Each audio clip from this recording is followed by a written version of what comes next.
Climate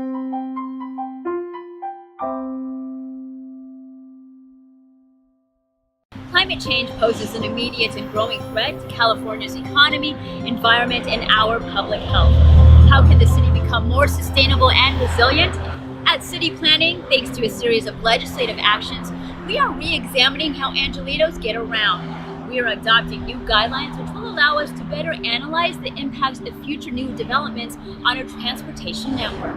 The current metric for analyzing transportation impacts, level of service or LOS, simply doesn't align with our city's priorities of reducing regional long-distance vehicle trips, promoting sustainable development, and increasing public health outcomes of our residents. It has actually made it easier for developers to build projects further away because the current system disincentivizes housing in already congested parts of the city. LOS is focused on how quickly vehicles move through intersections, but it doesn't account for all the new long-distance trips.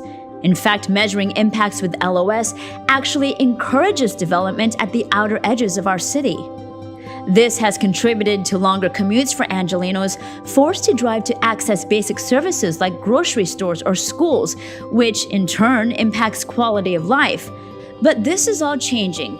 California is requiring all cities to support the development of smarter land use patterns and sustainable transportation options.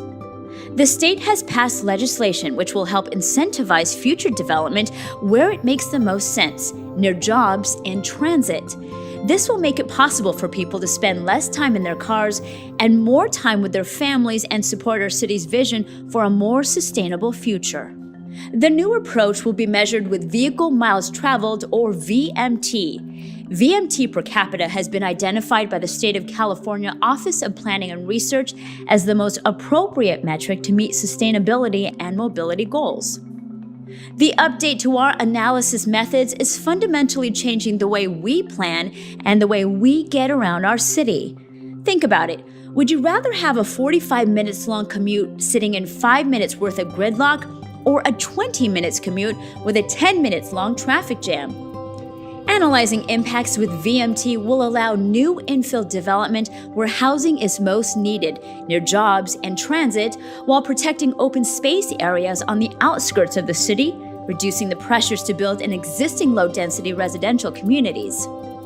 More infill development has the potential to increase housing and mobility options for residents.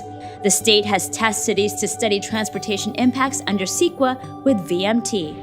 Shifting the way we analyze land use transportation projects is the foundation of sustainable development and smart investment. That's why City Planning is working hard to see this initiative to the finish line.